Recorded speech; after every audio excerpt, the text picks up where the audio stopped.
వేసవి వేడిపై దాడి చల్లటి రిఫ్రెషింగ్ స్టాప్ తో హాయి.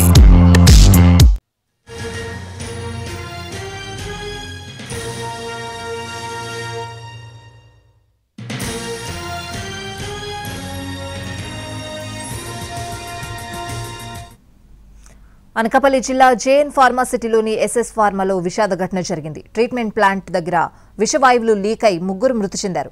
మృతులు పరిమి చంద్రశేఖర్, సరగడం కుమార్, ఒడిశాకు చెందిన బైడు బైసల్ గా గుర్తించారు.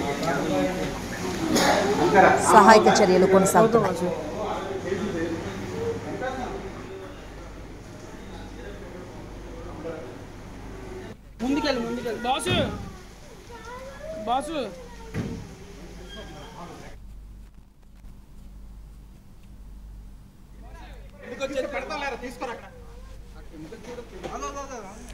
అనకాపల్లి జిల్లా జేఎన్ ఫార్మాసిటీలోని ఎస్ఎస్ ఫార్మాలో విషాద ఘటన జరిగింది. ట్రీట్మెంట్ ప్లాంట్ దగ్గర విషవాయువులు లీక్ అయి ముగ్గురు మృతి చెందారు. మృతులు పరిమి చంద్రశేఖర్, సరగడం కుమార్, ఒడిశాకు చెందిన బైడు బైసల్ గా గుర్తించారు.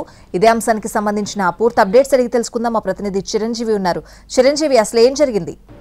ప్రస్తుతం అయితే ఎవరైతే ఫార్మా కంపెనీ ప్రమాదంలో మృతి చెందినటువంటి చంద్రశేఖర్ కుమార్ ఈ ఇద్దరి మృతదేహాలను కూడా విశాఖ కేజీకి తీసుకొచ్చారు. ప్రస్తుతం విషాద ఛాయలు కూడా కుటుంబ సభ్యుల్లో నెలకొన్నాయి. ఎందుకంటే కుమార్ అనే అతను ఫైర్ సేఫ్టీ ఆఫీసర్గా అక్కడ పనిచేస్తున్నారు.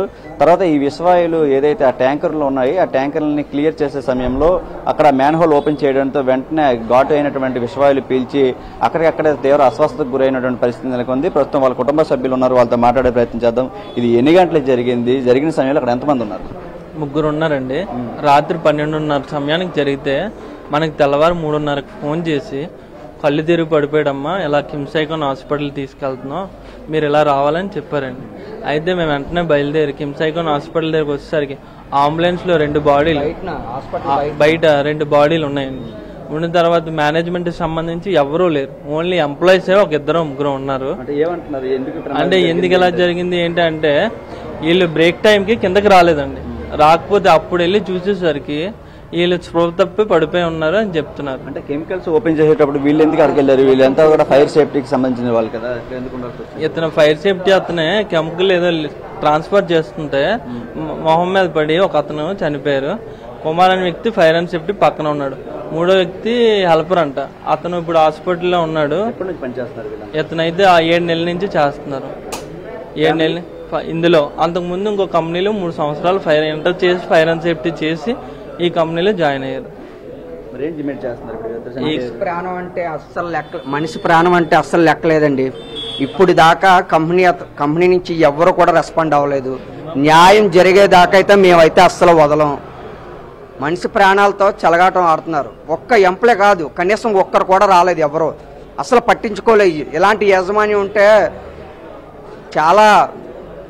ఇది ప్రస్తుతం అయితే కుటుంబ సభ్యులంతా కూడా ఫ్యామిలీ మెంబర్స్ వీళ్ళంతా కూడా విషాద ఛాయలు నెలకొన్నాయి. ఎందుకంటే చనిపోయిన తర్వాత కనీసం కుటుంబ సభ్యులకు ఎటువంటి సమాచారం ఇవ్వలేదు. అక్కడ నుంచి వెంటనే తీవ్ర అస్వస్థతకు గురైన తర్వాత కంపెనీ యాజమాన్యం కూడా ఎటువంటి రెస్పాండ్ అవ్వకుండా హాస్పిటల్కి తీసుకొచ్చారు.